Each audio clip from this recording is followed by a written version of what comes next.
Welcome back to my channel, Beautiful Minutia. If you're new here, my name is Tiffany and welcome to day 5, I think, of the 12 days of Christmas. I lied, it's day 6. Put that in there, editing Tiffany. Today I am doing the POSTSCRIPT book tag, which I also did last year, and I really like it as a way to kind of reflect on the year. Even though I have these other videos where I'm also reflecting on the year, I just really like the questions that are in here because they're questions that I might not necessarily answer otherwise. This tag was originally created by Memento Mori, and so I will have their channel linked down below so that way you can go find them. And we're just gonna go ahead and dive right into the questions. So the first question is actually kind of a two-parter, and that is, what is the longest book you read this year and the book that took you the longest to finish? So I read some pretty chunky books this year, but the one that takes the cake, I believe, is War and Peace by Leo Tolstoy. This is one of those bucket list books that I'm like, I will conquer this book before I die. And so I did this year, and I started it right at the beginning of this year, so that way it wouldn't be looming over my head for the whole year. And even though this took me 3 months to complete, I actually have a book that took me longer to read. And that book is The Mysteries of Udolpho by Anne Radcliffe. So I actually started this book for Feb Regency in February and then ended up putting it down despite the fact that I was really loving it. I got a couple hundred pages into it, was really enjoying it. Then middle grade March came, and there were other challenges that were happening and things I was participating in and buddy reads that I had, and so it just kept getting pushed and pushed and pushed to the back burner. And so I finally picked it up again in May, I think, and I think I finished it in May, or maybe I finished it in June. So this book actually took me 4 months to finish, longer than War and Peace, which is funny because this book is like less than half the length of War and Peace. It's around 600 pages. So despite the fact that it is a lengthier book, it still should not have taken me 4 months to read. I'm glad that I went back to it because I was really enjoying it, but I think that this is the book that was stretched out over the longest length of time. Question number 2 is, what is a book you read this year that was outside of your comfort zone? So I feel like I actually read a lot of things that were outside my comfort zone this year. I read a lot of new releases, which I typically don't do. And by a lot, I mean like half a dozen that were written like in 2022, which for me is a lot. I tend to read a lot of backlisted or classic books, so I read a lot of new releases. I read a lot of high fantasy, which I don't typically read very much of, and I read a lot of nonfiction outside of just the realm of like spiritual nonfiction or homeschooling nonfiction, which tend to be the nonfiction books that I gravitate towards. So out of those books, I feel like the book that is the most out of my comfort zone is probably The Romanov Sisters by Helen Rappaport. So this is a nonfiction story of the Romanov sisters, and I had read a YA fantasy kind of like retelling of the last days of the Romanovs called Romanov by Nadine Brandes, and that just kind of spurred in me a desire to pick up this book, which I did already own, and it was actually on a list for nonfiction books that I wanted to read this year, but I just hadn't felt motivated to pick it up just yet. And reading that book spurred me on to read this book, which was actually also in the author's note at the back of the book that she used this book extensively for her research for that book. So I found that like really interesting as well. So I ended up picking up this book and really enjoying it, despite the fact that it is so different from a lot of books that I read and even nonfiction that I read. Question number 3 is, how many books did you reread this year? And if my count is correct, I believe I reread 12 books this year. Question number 4 piggybacks off of that and asks, what is your favorite reread of the year? And that I didn't even have to think about, was surely Our Mutual Friend by Charles Dickens. This is actually my 3rd reread of this book. So I watched like the PBS Masterpiece Theater production of Our Mutual Friend when I was, I think, 11 or 12 and absolutely loved it. So then I ended up reading Our Mutual Friend when I was, I think, maybe 14 or 15 or 16, somewhere in that range. and loved the book even more than the miniseries, which is not at all surprising.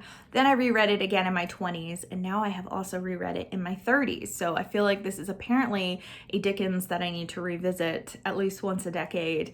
And I remember this being one that I absolutely loved and was like, oh, that might be one of my favorites, but it's been so long since I reread it. And I reread it, and it has firmly cemented itself in the favorites list of Dickens. At this moment, I would say that this is my all-time favorite Dickens book, but I don't feel comfortable saying that that's going to stay that way, because there's still some Dickens I haven't read, and there's some that I haven't reread in a really long time. Question number 5 is, what is a book you read for the first time this year that you look forward to rereading?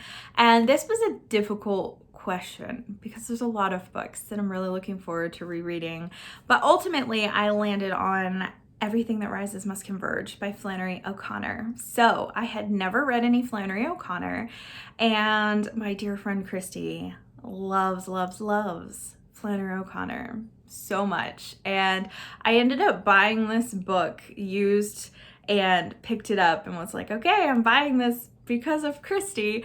And then Flannery O'January happened a couple months later, so I was able to pick this up, and it gave me the drive and push to read it, and I loved this book so much. This is a collection of Southern Gothic short stories, and it just really focuses very deeply on flawed human nature. And I would say, I don't know if this is true of all of her works, but this particular collection of short stories is very much focused on hypocrisy and prejudice, which sometimes manifests in racism, but overall just this like feeling of superiority and being prejudiced against people who are different than you, whether that means different race, different class, or things like that.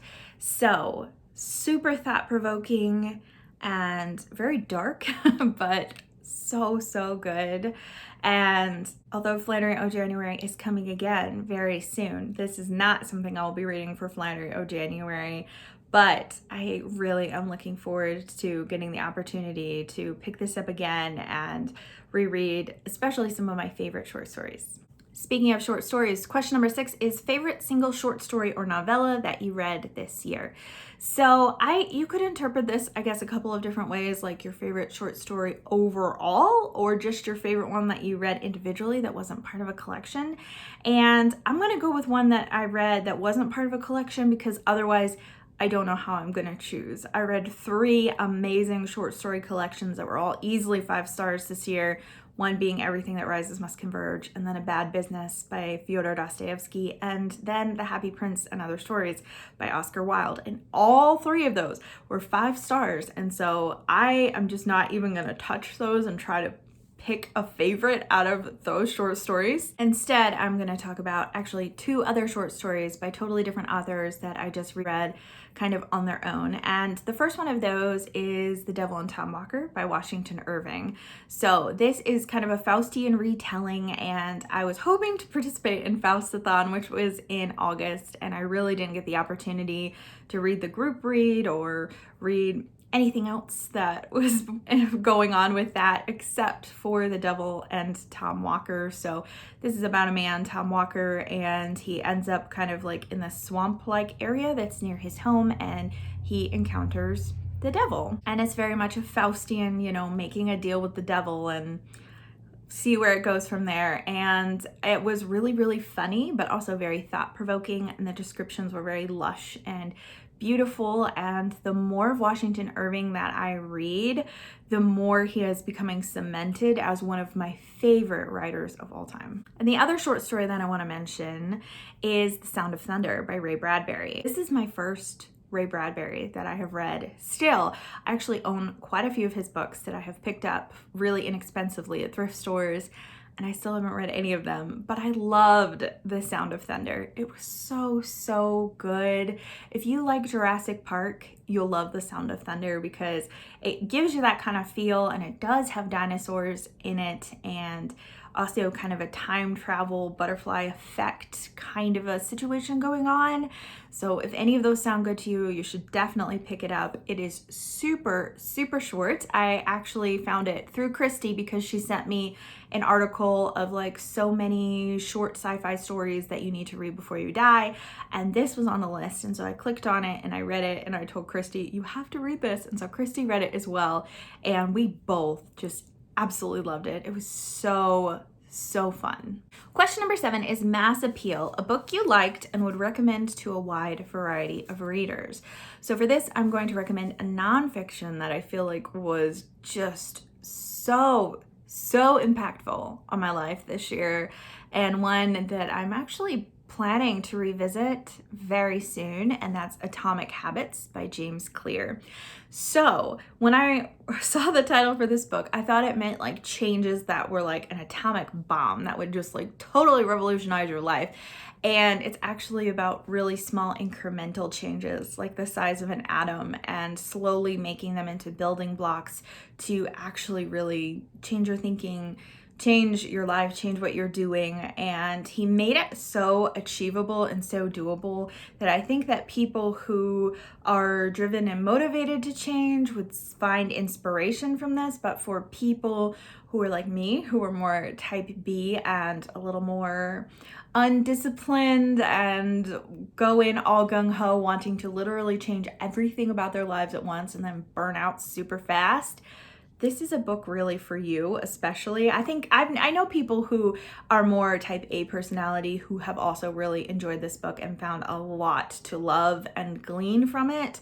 But for me, the applications are so practical and so sustainable. Although having said that, I have not stuck with a lot of the changes that I wanted to implement, because a lot of the changes I wanted to implement had to do with morning routines and getting up earlier and things like that. And I read this book and I was starting to implement the changes, and wouldn't you know it, we got a puppy who has severe separation anxiety, and we struggled with crate training for months and months and months overnight. And then we finally just kind of gave up and let him sleep in our room. And so my sleep schedule was really weird. And then I had some health things going on and some crazy things in my life going on. So there were a lot of things in the past like 5 or 6 months that have very much sabotaged my ability to continue to implement the things that I learned in this book. So I'm looking forward to, my life is finally kind of mellowing out in a lot of ways, and I'm looking forward to revisiting this and kind of revamping my morning schedule. Question number 8 is kind of the opposite. It's Specialized Appeal, a book you liked but would be hesitant to recommend to just anyone. And for that book, I'm going to recommend a book that I read for Koreadathon, and it is a translated work, and that is Please Look After Mom by Kyung-Suk Shin. This is a book that was kind of billed as like a thriller, kind of based on the plot, but it's not a thriller at all. That is an extremely deceptive description. It's about this mother who just suddenly goes missing, and they're looking for her and they can't find her anywhere. And so that kind of sounds like, oh, there's this mystery, but there really isn't a mystery to this story at all. It's very much examining relationships and attitudes and emotions, especially of her husband and her children. Like, there are different parts in the book that are from different people's viewpoints, and they're reflecting on who their mom really was, what their relationship with her was, all these things that she did that they didn't appreciate her for, and all these different things. And so it's a very emotional and melancholy book. It was really good. I really enjoyed it. But for me personally, I think I needed to be in the right headspace to enjoy this book. And I think it might be the same for other people as well. And so I don't think that it's a book for everyone. I think that there are certain points that might be better to read it in your life than others.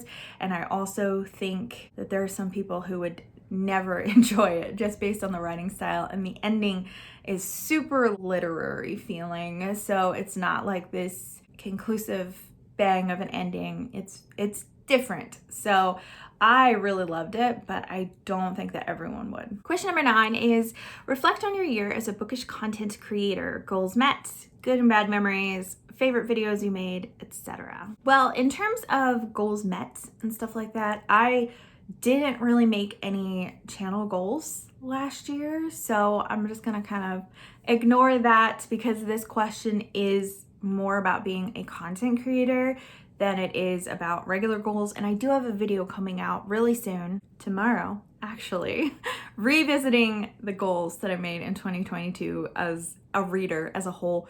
So I'm just gonna kind of skip over that part of this question.